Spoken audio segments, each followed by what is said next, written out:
सर्वप्रथम हम सब मिलकर बाबा को और भगवान को एक साथ प्रणाम करेंगे। भगवान बाबा हनुमान जी को प्रणाम। महान त्यागी बाबा जुमदेव जी को प्रणाम। परमात्माए भगवत प्राप्ति के लिए निष्काम कर्मयोग साधने के लिए परम पूज्य परमात्मा एक सेवक मंडल वर्धमान नगर नागपुर की ओर से और बाबा के आदेश अनुसार आज एक भगवत कार्य का नवभावन कार्य आदरणीय प्रमोद जी निषाद इनके निवासस्थान पर समाप्त हुआ। उस उपलक्ष्य में एक भगवान की चर्चा बैठक यहाँ पे शुरुआत है और इस चर्चा बैठक में स्वयं शक्तिशाली भगवान बाबा हनुमान जी उपस्थित है। बाबा हनुमान जी को मेरा प्रणाम।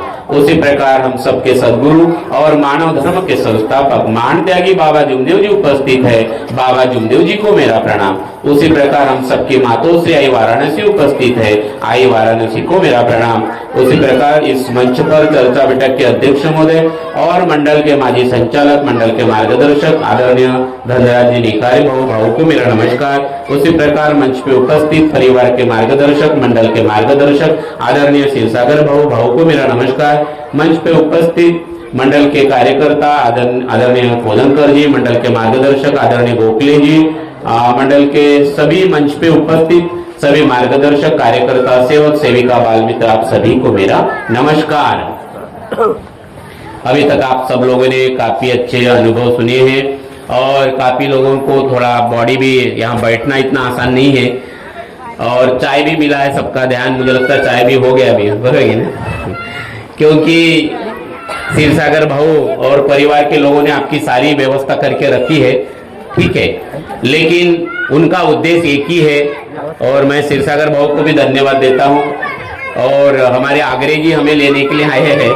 तो ये भगवत कृपा देखो कैसे योग घराती है, तो ये बड़ी भाग्य की बात है। पहले बाबा जुमदेव जी बड़ी सुंदर बात कहते थे, ये मनुष्य जन्म मिलना भाग्य की बात है, ठीक है, बड़ी भाग्य की बात है, सबको नहीं मिलता, ठीक है ना। और ये बड़ी भाग्य की बात है कि ये नर नारी का जन्म मिला। और बाबा दूसरी बार बात कहते कि ये मार्ग मिलना, ये जागृत कृपा मिलना, कलयुग में मिलना, ठीक है, और ऐसे अवस्था में मिलना कि जहां भी भरोसा ही नहीं था। आप सबके अनुभव सुनने के बाद क्या निष्कर्ष निकलेगा कि ऐसा हम सबको अनुभव था कि अभी कहानी हमारी खत्म, बराबर। अंतिम समय था, अंतिम दिन था, अपना कोई नहीं था, अपना ना रिश्तेदार था, ना भाई बहन कोई नहीं था, क्योंकि किसी के पास कोई चारा ही नहीं था, कोई समाधान ही नहीं था, कोई सोल्यूशन ही नहीं था। ऐसे अवस्था में बाबा मिलना ये भाग्य की बात है कि नहीं, है ना। ये कृपा मिलना बड़ी भाग्य की बात है, बड़ी भाग्य की बात है। ऐसी जागृत कृपा मिलना, और अच्छा बाबा को भी बड़ा योगा योग, बाबा के भी घर में 12 साल के दुख, और लेकिन बाबा का उद्देश्य बचपन से, जैसे बाबा कहते थे कि इस मार्ग के सेवक बोले सिर्फ स्वार्थ के लिए आए बोले, ठीक है, क्या बोलते हैं, बाबा का मार्गदर्शन है। बाबा क्या बोलते हैं कि इस मार्ग के सेवक सिर्फ स्वार्थ के लिए आए बोले, लेकिन बाबा का जीवन देखो, बाबा का जीवन देखो। चिल्ला कौन रहे थे, बाबा का भाई, ये क्यों चिल्ला रहे करके बाबा मांत्रिक के पास जाने वाले थे, तो उधर से कौन आया, वो मौदा का आदमी है, बुराई है, देखो।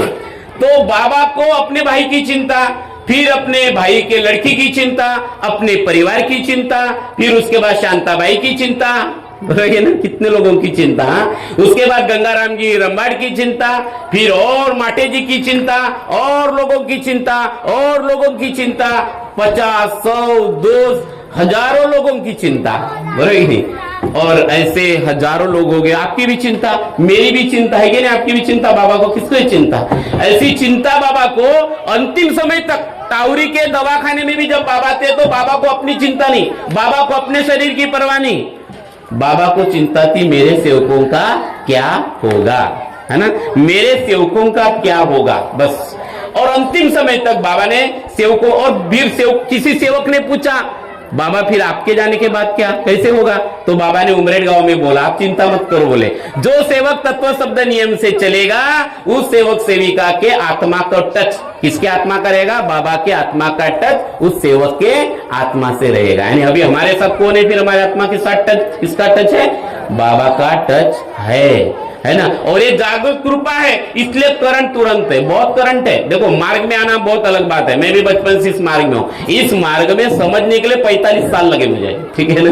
अभी भी कितना समझा, मैं टर्निंग पॉइंट में नहीं आया हूं, ठीक है ना, क्योंकि गहराई बहुत लंबी है, बहुत बड़ी है, और इतनी अपार कृपा है कि पूरे ब्रह्मांड को बाबा ने एक आंख में देखा, एक आंख में पूरा ब्रह्मांड देखा। इतना ही नहीं, उस अपार शक्ति को और नरनारी में देखा, ठीक है।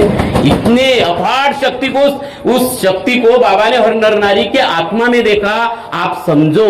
और इसलिए बाबा कहते थे, उस समय कहते थे कि कितने सेवक है बोले जो इस मार्ग में आने के बाद जिनको समाधान मिला, हाथ खड़ा करो बोले, तो आकाश की ओर सब सेवक हाथ खड़े करते थे।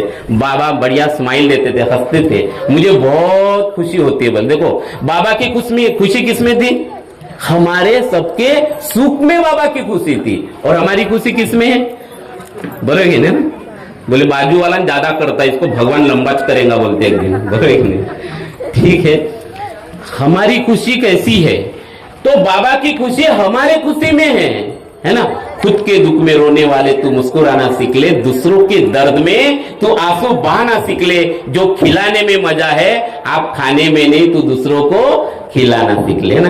बाबा खिलाते गए, गाड़ी आ गई, 2 गाड़ी आ गई, घर भी बन गया, बंगला भी बन गया, शादी हो गई, बच्चा नौकरी पे लग गया, बड़ा बन गया, क्या नहीं मिला आपको। तो लेकिन ये हमारा मार्ग का उद्देश्य नहीं है। ये तो चिंगारी है छोटी सी कि आपको पहले दिन आत्मानुभव, क्योंकि आत्मानुभव वाला मार्ग है, आत्मानुभव हो जाए पहले दिन। लेकिन वहीं पे रुकना नहीं, हमको यहीं पे रुकना नहीं है। यहां से तो कहानी चालू हो गई, अभी जन्म हुआ, सिर्फ मार्ग में जन्म हुआ, 2 जन्म हुए हम सबके। कितने जन्म हुए हम सबके, 2। एक जन्म किसने दिया, हमारे माता पिता ने। एक जन्म किसने दिया हमें, बाबा। जिस दिन से हमने बाबा के तत्व शब्द नियम रूपी चरणों के सामने सिर झुकाया है, उसी दिन हमारा जन्म हुआ और सफल हुई ये काया है। फिर शराबी शराब मुक्त हो गया, रोगी रोग मुक्त हो गया, है ना, भोगी योगी बन गया। शराबी से यहाँ कई लोग होंगे जो शराब से पहले शराब पीते होंगे, बरोबर कि नहीं, उनको इज्जत मिली, मान मिला, सम्मान मिला। और शराबी पे बीबी को क्या बोलते थे, बेवड़े पत्नी बोलते थे ना, बरोबर। आपको भी तो क्या नाम मिला था, बेवड़े पत्नी, बरोबर। अभी आपको भी वो दाग है, वो मिटा दिया बाबा ने, है ना। और आपकी इज्जत, आपका सम्मान सब जगह मिल गया। अभी सवाल ये कि हमें क्या करना है, अभी बोले कि नहीं, हमें करना क्या है, क्या उद्देश्य होगा इस मार्ग का। तो बाबा कहते हैं कि इस मार्ग की उत्पत्ति ये कलयुग है बोले, और कलयुग परिवर्तन करने के लिए बाबा को भगवान ने भेजा।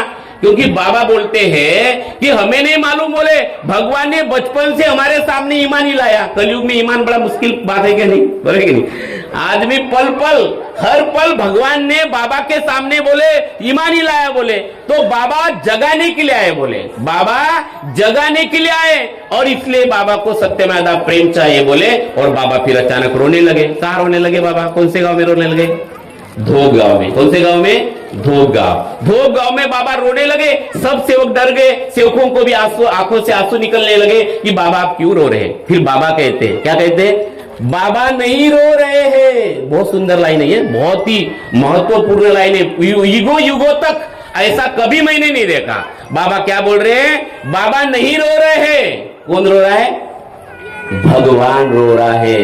भगवान को सत्य मर्यादा प्रेम की भीख दो। बाबा एक उदाहरण देते थे, सतयुग का उदाहरण देते थे, है ना। भगवान ने वामन अवतार लिया, बोले, और बड़ी राजा को 3 कदम जगह मांगा, बोले मांगा, ठीक है। और इस मार्ग में भगवान ने सेवक को क्या मांगा, सत्य मर्यादा प्रेम मांगा। भगवान भिखारी और आपको दाता बना दिया। झोली लगा के भगवान मांग रहा है सेवकों को, अपने सेवकों को भगवान मांग रहा है कि भगवान को क्या दो, सत्य मर्यादा प्रेम दो, सत्यमेव प्रेम दो। और ये सत्यमेव प्रेम कौन दे सकता है, कौन दे सकता है। तो बाबा कहते हैं कि जिसकी दृष्टि भगवान के ऊपर है, जिसकी दृष्टि भगवान के ऊपर है, उसकी दृष्टि सेवक के ऊपर है। भगवान की दृष्टि फिर सेवक के ऊपर पड़ेगी। जिस सेवक की दृष्टि भगवान के ऊपर है, फिर भगवान की दृष्टि अपने आप आएगी, अपने आप आएगी। यही तो है परमात्मा को मर्यादा भगवत नाम पर। तो ध्यान क्या रखना है हमको, सब लोग बताते हैं। पहले दिन जो वचन दिया हमने, कौन सा वचन दिए, मरे या जिए भगवत। बार बार याद करना है, इसको बार बार रिपीट करना है, बार बार स्मरण करना है। बच्चों को भी यही सिखाना है, बहू को भी यही सिखाना है, सास को भी यही सिखाना है, एक दूसरे को यही सिखाना है। उंगली कहां दिखाना है? मरे या जिए भगवत नाम पर। ये अद्भुत वचन है, ये अद्भुत शब्द है। मेरे भी माँ ने मुझे बचपन से यही सिखाया। समझने के लिए टाइम लगेगा, एक दिन का काम नहीं है। निरंतर बदलाव वैचारिक क्रांति का मार्ग है, वैचारिक क्रांति का मार्ग है कि जैसे जैसे हमारी दृष्टि का दायरा ओरा बढ़ता जाता है, मनन चिंतन भगवान के प्रति बढ़ता जाता है, फिर हमारी दुष्ट बुद्धि शुद्ध हो जाती है। ये आत्मशुद्धि का मार्ग है। आत्मा शुद्ध हो जाती है, क्योंकि हम तो जन्म भटक भटक कर आई धरती पे ना। जन्म ये मिला भटक भटक कर मिला हमको, ऐसा आसानी से मिला क्या? ये मार्ग भी आसानी से मिला क्या हमको? नहीं मिला, है ना। जन्म हम भटक भटक कर ये मिला है। कई जन्म लिया, उसके बाद बाबा जैसे सदगुरु मिले। तो ये दृष्टि परमात्मा के ऊपर हो। बच्चों को भी यही सिखाना है। मेरा एक बच्चा है सोम, वो जब छोटा था, मेरी तरफ एक लड़का और लड़की है, मैं पत्रकार सहनिवास में रहता, तभी वो रीडेवलपमेंट में गया है। तो मेरा बच्चा जब छोटा था तो ये बहुत मस्ती करते थे। कॉलोनी में 100 लोग रहते हैं, तो 100 में बोले तो 50-60 बच्चे हो गए अभी कॉलोनी के, 3 बिल्डिंगे है। तो ये इतनी मस्ती करते थे मेरे दोनों बच्चे, इतनी मस्ती। तो मैं तो अपने काम में रहता था, तो मेरी मिसेस मेरे पास में कंप्लेंट करती थी, बोले तुम इनको थोड़ा सा बताओ, बच्चों को लेके थोड़ा बैठो, है ना। तो बोला क्या हुआ? तो सबकी कंप्लेंट है बोले कॉलोनी में कि बोले तुम्हारे बच्चे बहुत मस्ती करते हैं। ठीक है ना। बोला मस्ती करेंगे, ये तो ब्रह्मांड है, ये तो भगवान के रूप है। छोटे हैं, मस्ती नहीं करेंगे तो क्या? ये तो कुछ नहीं करते, हम तो कितनी मस्ती करते थे। ये जितने भी लोग हैं ना, इनको इनका बचपन पूछो, है ना। हमें किसी ने पढ़ाई उड़ाई लेने के लिए नहीं बैठे। आजकल तो बहुत है, सीधा बैठ, इधर क्यों देखा, उधर क्यों नहीं देखा ना। हम तो कितनी मस्ती करते थे, कितने खेलते थे। लेकिन बोला मेरे माँ ने सिखाया कि बाबा हनुमान जी, बाबा हनुमान जी, बाबा हनुमान जी, आप बच्चों को भगवान से कनेक्ट करो। इतना बड़ा पावर हाउस अपने पास में है, बराबर है कि नहीं। मैं बोला एक दिन ऐसा है कि ये कॉलोनी वाले लोग ने इसको आदर्श स्टूडेंट, आइडियल स्टूडेंट करके पुरस्कार देंगे। बोला ये शब्द मेरा लिख के रख दो, कब देंगे मुझे नहीं मालूम। ये हमारा अनुभव इस मार्ग का जागृत कृपा है। और ऐसे कई साल चल गए, 2-3 साल में हमारे बच्चे इतने अच्छे हो गए कि पूरे कॉलोनी में मेरे बेटे को आइडियल स्टूडेंट करके, उनका गणपति का प्रोग्राम हुआ था, सबके सामने उनको पुरस्कार दिया गया। ठीक है ना, आइडियल स्टूडेंट का। तो ये शब्द भगवान है। अभी क्यों दिया गया? तो उन्होंने देखा कि ये बच्चे 4 बजे उठते, 5 बजे उठते, नाद होते, विनती करते, ग्राउंड में जाते हैं, खेलते भी है और अपने बहुत अच्छे बन गए। तो किसने बनाया? मैंने नहीं बनाया, है ना। किसने बनाया? भगवान। भगवान के ऊपर बच्चों को भगवान से कनेक्ट करो, उनकी बुद्धि को ऐसा चक्री घुमाएगा। बाबा जुमदेव जी ने भी अपने बेटे को वही बोला, तुझे जितना जमता है उतना कर। बोलेगा, बोले मेरा भगवान तुझे कम पढ़ने नहीं देगा। तो उसको क्या बना दिया? डॉक्टर मनोज टुबरीकर को दुनिया का साइंटिस्ट बना दिया। तो विश्वास है ना आपको? तो ये जागृत करंट है, जागृत कृपा है। हम सबको ये बैठक में इसी के लिए आना है, इसी के लिए आना है। और यहाँ पे देखो, एक तरफ संसार है, संसार सुख दुख से भरा हुआ है, कभी सुख आएगा दुख आएगा। लेकिन ये मार्ग बाबा ने बताया कि आपका भगवान आपके आत्मा, नर नारी के आत्मा में है। आत्मा अंदर है, बराबर, संसार बाहर है ना। सुख दुख है और आत्मा आनंद है। आत्मा से कनेक्ट होंगे तो आनंद मिलेगा, संसार से कनेक्ट होंगे तो सुख तो कभी दुख मिलेगा। सुख सपना, दुख बुलबुला, दोनों है मेहमान, दोनों को बीतन दीजिए, स्वयं को पहचान। ठीक है। तो सुख और दुख ये संसार से कनेक्ट होने के बाद मिलेंगे, लेकिन भगवान से कनेक्ट हो। और इसलिए विनंती और प्रार्थना, सुबह की शाम की जो हमारी प्रार्थनाएं हैं, विनंती, तत्व, शब्द, नियम, जिसे हम प्रार्थना कहते हैं, ये प्रार्थना में भगवान से संबंधित बनाते हैं। लेकिन बाबा कहते हैं कि प्रार्थना का फायदा तब नहीं मिलेगा आपको, बाबा का मार्गदर्शन है। ये अहंकार, बाबा ने बताया कि अहंकार है, वह भगवान नहीं है, वह शैतान है। ये दोनों एक जगह नहीं रह सकते। तो हमारे हृदय में अगर भगवान है, और ये भगवान कब है? जब सुबह के विनंती में हमारे अहंकार को मार डाला, अहंकार मर गया, मैं मिट गया, तब आप बोलते हो प्रार्थना में भगवत प्राप्ति के लिए, निष्काम कर्म साधने के लिए ना।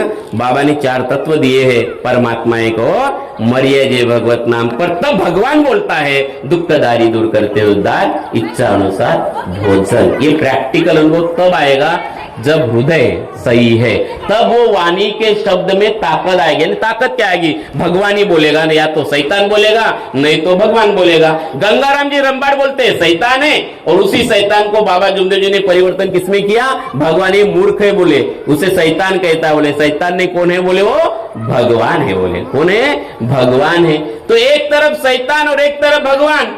तो हमें समझना है कि सुबह के विनंती में जो मैं है, इस मैं को समझना है, बार बार समझना है। पहले दिन जो हमने वचन दिया उसका बार बार चिंतन मनन रिपीट महसूस करना है। ये शक्ति महसूस करने की है। ये किसी को इस शक्ति को बाबा ने कभी हाथ में पकड़ कर नहीं दिखाया, लेकिन अनुभव से दिखाया। हम जो महसूस करेंगे वही हम अनुभव करेंगे। तो आप महसूस क्या करते हो उस मार्ग में आने के बाद? तो हम जब भगवान के साथ बैठते हैं तो भगवान को, अभी बहुत लोगों ने अच्छे अच्छे मार्गदर्शन किया कि हमें अच्छी बुद्धि दो भगवान, बराबर नहीं? भगवान मुझे यो शक्ति दे कि मेरी दृष्टि तेरे ऊपर रहे, है ना, मैं तेरा और तू मेरा, और आपके बिना कोई नहीं, मैं निमित्त मात्र, कोई भी काम, फिर सुख दुख को कैसे देखे, परिवार में कोई भी घटना घटित हो ऐसे चिपका के मत बैठो, हाय तोबा हाय तोबा हाय तोबा करके, बोले मेरे साथ ऐसा क्यों होता, मेरे साथ ऐसा है, तुम्हारे कारण, ये बहू के कारण, ये सास के कारण, ये मेरे पति के कारण, ऐसे दोष देते ना परिवार में। ऐसा लगता है कि पूरा ब्रह्मांड हमारे सिर के ऊपर ले गया है ना, बोझा जैसा का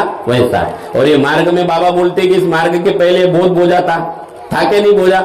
शैतान का बोझा नहीं, इसका बोझा भी किसी ने अनुभव बताया कि मेरे घर में सबके अंदर में आता तो बोले काली आती, दुर्गा आती, आपने बताया ना, बोले तो ये बोझा था क्या नहीं था? तो बाबा की कृपा से बोझा हल्का हुआ, बोझा हल्का हुआ। तो अभी और आंग में लाएंगे बोले तो बोझा भारी होगा क्या नहीं होगा? कहाँ जाएंगे फिर इसके बाद? तो बिल्कुल हल्का महसूस करो, और हल्का महसूस तब कर सकते हैं हम जितने भगवान से कनेक्ट रहें। कनेक्ट क्या रहना है? बाबा मरिया जय भगवत नाम पर, जबई नाम हृदय धरो, भयो पाप को नाश, जैसे चिन्ह आग की पड़े पुरानी घास। कितनी भी तकलीफ हो, मुश्किल हो, कितना भी कुछ हो जाए, आगे वाले को अरे अरे ये तो गया, अभी गया, बराबर। जैसे वो नाव मोंगर कथा में, अरे अरे गए गए, डूब गए डूब गए डूब गए, लेकिन भगवान ने नीचे से टेका दिया, भगवान दिखा नहीं, है ना, भगवान दिखा नहीं, क्योंकि सेवक ने बोला, उराड़े सेवक ने, बाबा मुझे तैरना नहीं आता, मैं कूदता हूं तभी डूबता हूं और खड़ा रहता हूं तभी डूबता हूं, नाव पानी से भरी हुई है, और दूसरा एक सेवक था जिसको तैरना नहीं आता था, तो जिसको तैरना नहीं आता था वो शेरकी को उसने पकड़ के रखा गज के, तो जिसको पकड़ के रखा, जिसको तैरना, भगवान इन्होंने मुझे पकड़ के रखा तो ये भी मरेगा और मैं भी मरूंगा। तो इसको भगवान ने ये मारा झटका, ये ऊपर, और उसका धोती उसके हाथ में, वो भी ऊपर और वो भी ऊपर, कहता है भगवान दिखा क्या? वो दिखा नहीं।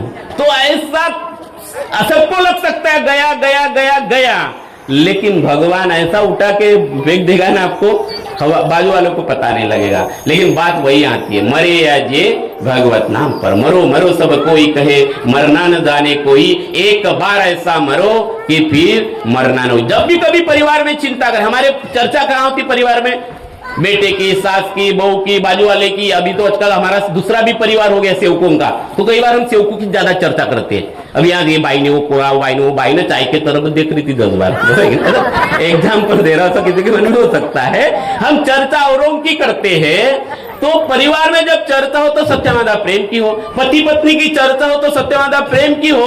सत्यमादा प्रेम के झगड़े में झगड़ा नहीं लगेगा वो, है ना, भगवान प्रसन्न होगा। लेकिन हमारे घर में झगड़ा काय के लिए होता?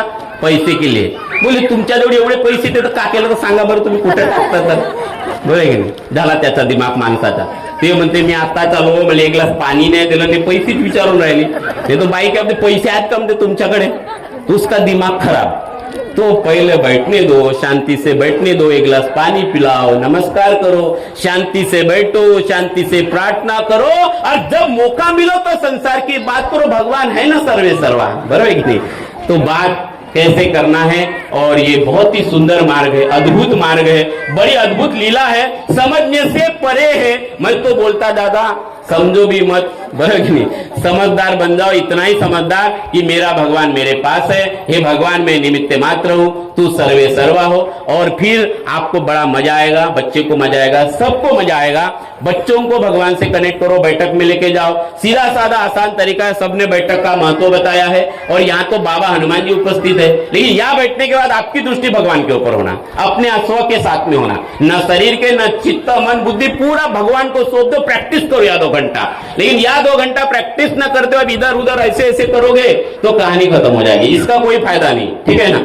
फायदा मिलेगा। देखो यहाँ बाबा हनुमान जी उपस्थित, यहाँ बैठे भी रहे, ये छोटे छोटे बच्चे हैं ना, ये बहुत भाग्यशाली बच्चे। कहाँ बैठे मालूम है? बाबा हनुमान जी जहाँ उपस्थित है ना, यहाँ बैठे ये बहुत अपने से कई प्योर बन के निकलेंगे। जब बड़े होंगे नहीं, ये बहुत प्योर बन के निकलेंगे। प्योर ही पैदा हुए, मार्ग में ही पैदा हुए, बराबर कि नहीं? हम कैसे पैदा हुए? आकार में विकार, इतने विकार, इतने विकार, इतने विकार। कई लोग तो इस मार्ग में आने के बाद भी बोले भावना आती है, बाबा का मार्गदर्शन है। कई सेवकों के मुझे अभी फोन आते हैं, अरे दादा मैंने इतने विचार आते, बोले और आउट ऑफ थिंकिंग, सपने में कुछ दिखता है, इतने फोन आते मेरे को कई बार सेवकों के। मेरा यूट्यूब चैनल है तो सुनते हैं, तो मेरा नंबर वहां पे डिस्क्रिप्शन है, इतने फोन आते हैं। मैं बोला इतने साल में इतना कचरा, तो आकार में विकार है, विकार नष्ट हो गए तो भगवान है। तो विकारों को बार बार देखना है। तो कलयुग परिवर्तन का मार्ग, हम सब अभी सतयुग में बैठे हैं, बाबा हनुमान जी उपस्थित है। बढ़िया आपकी दृष्टि भगवान के ऊपर रखना है, नहीं तो ये कलयुग है, बड़ा खतरनाक है। संसार में बहुत कुछ हो रहा है। अभी इप्स्टीन 9 की फाइल आ रही है, बराबर? इप्स्टीन 9 की फाइल आपने पढ़ा होगा ना?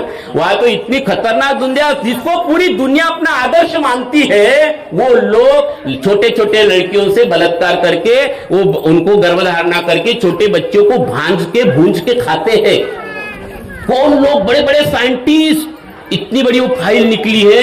कलयुग का ये अंत है, घनघोर कलयुग है, खतरनाक है। आप सभी से निवेदन करता हूं कि बाबा जैसे सदगुरु मिले, भाग्य की बात है ना? हमें काम करना है अपने ऊपर, खुद के ऊपर। मानव मंदिर सजाना एक ही ध्येय, दिन रात अपने आप में बदलाव थोड़ा थोड़ा करो।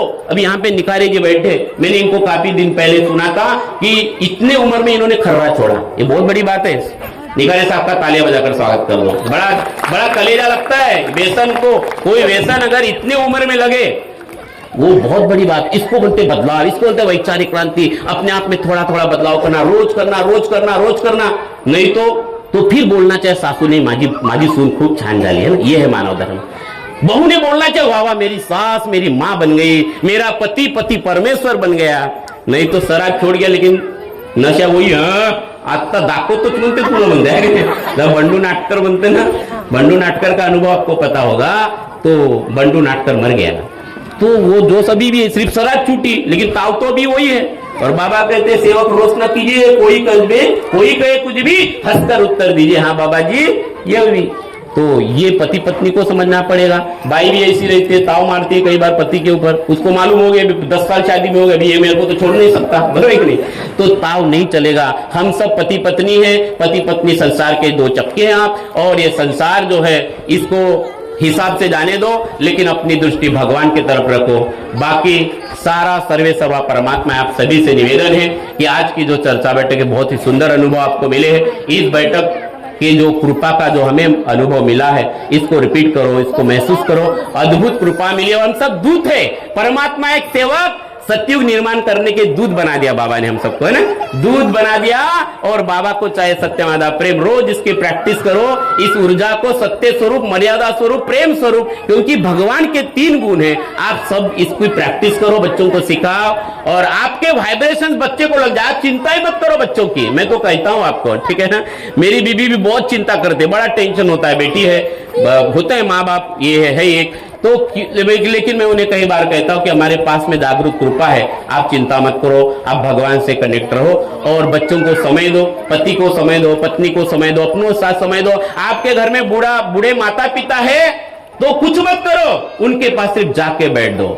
आप सबकी आत्मा को, जैसे बाबा ने हमारी आत्मा तृप्त कर दिया, क्योंकि मानवीय सेवा ईश्वर सेवा है। और हर नर नारी के आत्मा में आप कितने लोगों को तृप्त कर सकते हैं आपके शब्द से। शब्द भी ऐसे, वो लोग कुछ लोग बोलते तो ऐसा लगता है कि बंद कर दिया तो अच्छा हो जाएगा, है ना? और कुछ लोग बोलते हैं ऐसा लगे ये बोलते रहे मैं सुनता रहूं, बराबर कि नहीं? वाणी ऐसी बोलिए जा सत्य मादा प्रेम हो। वाणी ऐसी बोलिए जो मनवा शीतल हो, औरों को शीतल करे, आपो शीतल हो। इसका मतलब है कि मेरी भी आत्मा जागृत हो, आपकी भी आत्मा जागृत हो, और परमात्मा खुश हो जाए, बराबर नहीं? ऐसे हमारे शब्द हो, परिवार में हो, सेवकों में हो, हम सबके बीच में हो, ऑफिस में हो, जहाँ भी काम करते हो।